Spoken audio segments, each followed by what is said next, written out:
You feel it sometimes, in the quiet. That strange, uncomfortable sensation when no one is calling, when no notification arrives, when no one needs you, and you do not need anyone. It feels like something is wrong. It feels like you are disappearing. You were never taught to sit with that silence. You were taught to fill it. Fill it with noise, with people, with plans, with performance. The modern world handed you 1,000 tools to escape yourself, and you used every single one of them, because the alternative felt too close to being forgotten. Here is what no one told you. What you call loneliness might actually be the doorway, ancient wisdom, across thousands of years and thousands of miles, from the sages of the Tao to the wandering mystics of the Ganges, kept pointing to the same quiet truth. The person who learns to be fully at home within themselves has discovered a freedom that no relationship, no validation, and no applause can ever give. This is not a video about pushing people away. Stop and consider this carefully. This is a video about something far more rare. It is about the freedom that comes when you no longer need anyone in order to feel whole. That word, need, is where everything begins. And by the end of this journey, you may discover that the most frightening thing about solitude is not the silence. It is how much power waits inside it. There is a difference between loneliness and solitude, and confusing the two may be one of the most costly mistakes a person can make. Loneliness is absence. It is the ache of wanting connection and not finding it. It is that hollow feeling after the party ends, the reaching for your phone at 2 in the morning, the need to confirm that someone, anyone, is still thinking of you. Solitude is something else. Solitude is presence. The experience of being fully with yourself without running away from what you find there. Loneliness shrinks you. Solitude, the real kind, returns you to something ancient inside yourself that was never actually lost. One is a wound. The other is medicine. But here is the uncomfortable question. Why do most people spend their entire lives choosing the wound? The answer lives in the machinery of approval seeking. Watch how it works. From childhood onward, human beings learn to regulate their inner state by reading the faces of other people. A smile means safety. A frown means danger. Over decades, this wires the nervous system to treat external validation not as a preference, but as a necessity. You begin to believe, deep in the architecture of your behavior, that you are only real when someone else confirms you. This is the illusion of validation. You scroll, you post, you wait. The counting of approvals becomes a quiet addiction, and like every addiction, it never fully satisfies. The moment the approval arrives, it already starts to expire. So you need more. You perform more. The cycle continues, and you do not even notice it happening. You have outsourced your peace to strangers. This is precisely where the ancient Taoist principle of Wu Wei offers its quiet revolution. Wu Wei, often translated as effortless action or non-striving, teaches that the deepest harmony in relationships arises not from grasping, but from releasing. The Tao Te Ching observes that water does not fight the shape of the riverbank. It flows, it adapts, and in doing so, it shapes everything around it, with no force at all. Applied to human relationships, Wu Wei means engaging fully, with warmth and genuine presence, while remaining untethered to the outcome. You can love without demanding. You can connect without clinging. You can give without secretly keeping score. This is not coldness. This is the highest form of intimacy. Because only the person who does not need approval can give freely. Only the one who is not afraid of losing the relationship can actually be present inside it. The one who needs nothing is, paradoxically, capable of everything. And somewhere along history, a wandering sage made a similar discovery while watching a craftsman work. There is an ancient story preserved in the Bhagavata Purana, the 11th canto, in a dialogue between a young wandering sage called the Avaduta and a powerful king named Yadu. The king, astonished by the sage's serenity and fearlessness, asked him, "How have you achieved such freedom? What teachers have guided you?" The Avaduta smiled. He answered not with the names of priests or scholars, but with the names of the world itself.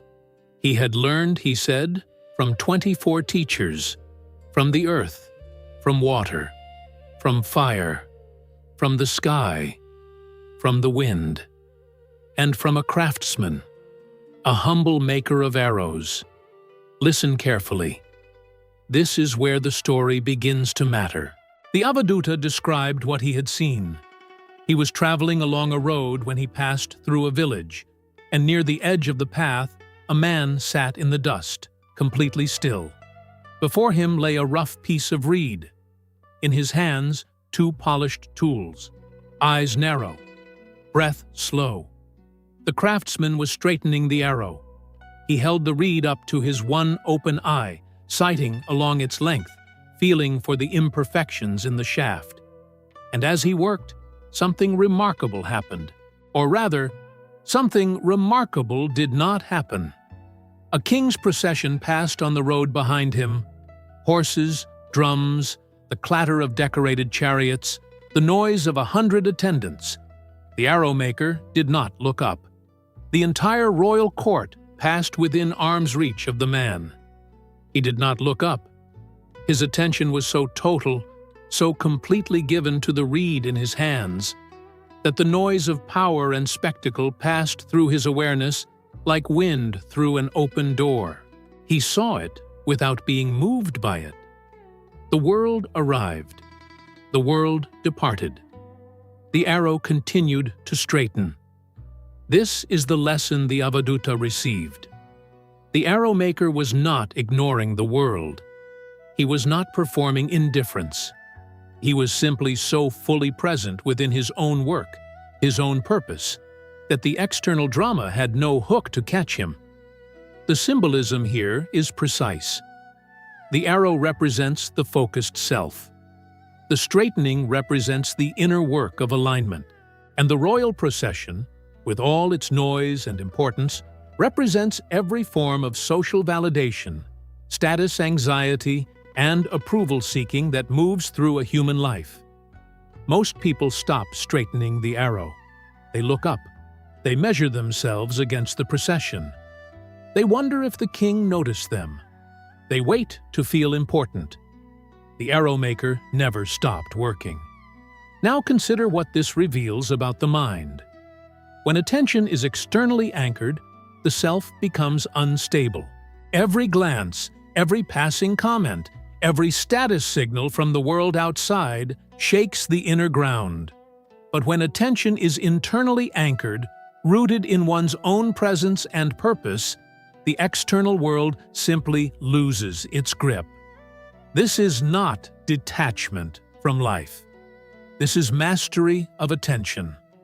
Modern psychology would recognize this as the development of an internal locus of control. The arrow maker had found what neuroscience now confirms. Sustained, absorbed attention releases the mind from the social surveillance loop. It quiets the part of the brain perpetually scanning for threats of judgment. It restores the self to its own center.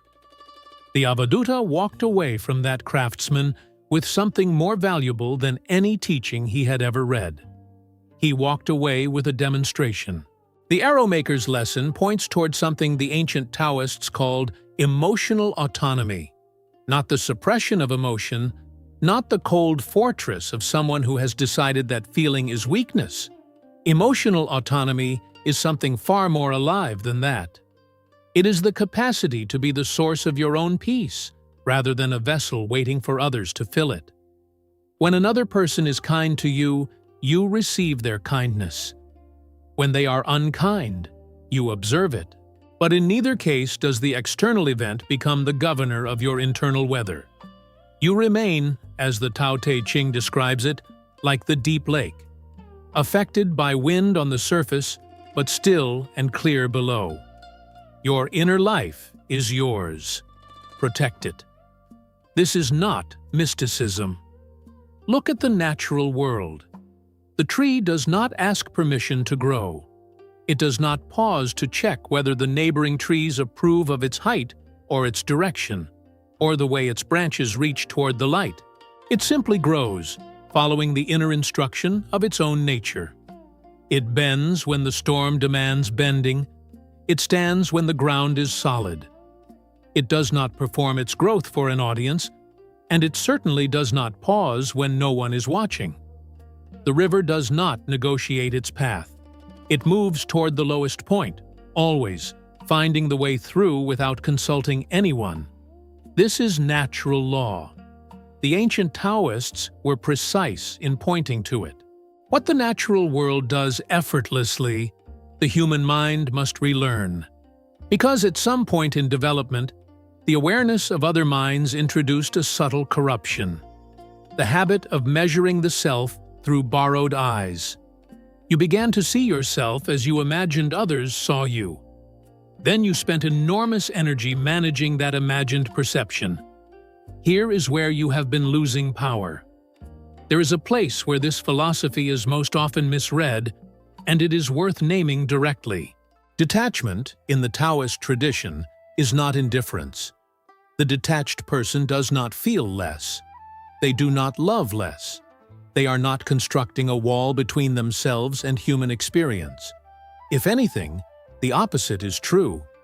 Detachment, properly understood, is the removal of the desperate grip from love, from connection, from outcome.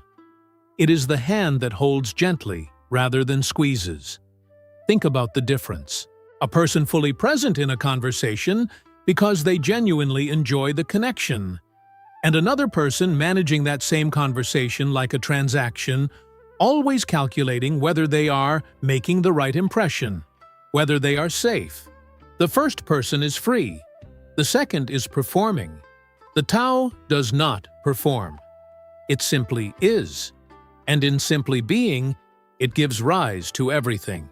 The deepest fear underneath all approval-seeking, underneath the need for validation, underneath the terror of solitude, is the fear of abandonment. It is ancient. It is human. And it is worth meeting directly.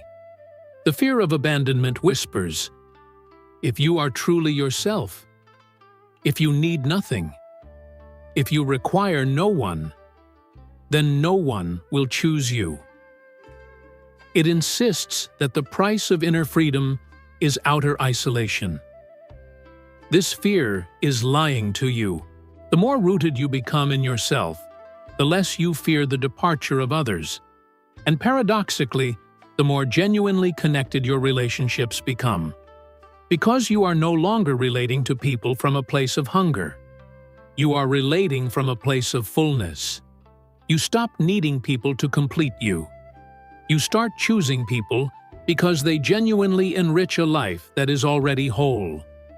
This is what the Taoist concept of Pooh, the uncarved block, teaches when applied to the self. Pooh describes the original, unformed, pristine state of a piece of wood before the carver shapes it into something prescribed.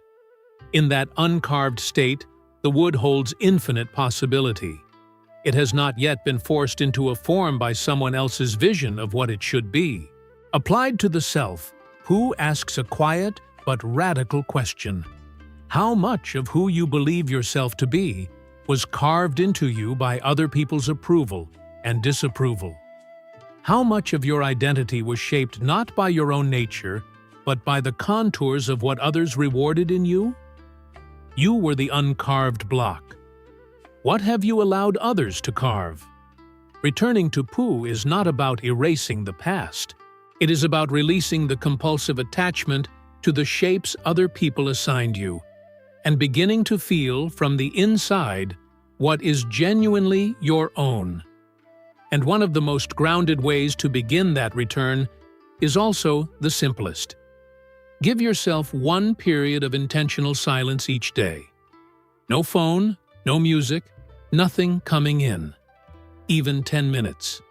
The discomfort you feel in those first moments is not a sign that something is wrong. It is the exact feeling that has been driving you toward noise your entire life. Sit with it. Watch it. It will not consume you, and after a while, you may find that it is not emptiness living there at all. You may also start noticing, in your conversations, when your words are genuinely yours and when they are shaped for approval, not as a judgment of yourself, just as an observation. The gap between what you say, because it is true, and what you say, because you want to be liked for saying it, is where the whole practice quietly begins. The arrow maker did not need an audience to do his finest work. Neither do you. The psychologist Carl Gustav Jung, one of the most penetrating explorers of the human interior, spent years mapping the territory that ancient Eastern wisdom had been pointing to for millennia. He called it individuation, the lifelong process of becoming a complete, integrated self, distinct from the collective noise of social expectation. And he was unambiguous about what that process required. He wrote that solitude is for me a fount of healing which makes my life worth living. Jung observed, through decades of clinical work, that human beings who had never developed a relationship with their own solitude were perpetually dependent, perpetually restless, perpetually seeking in external sources what could only be found inside. The individuation process was not a rejection of relationship.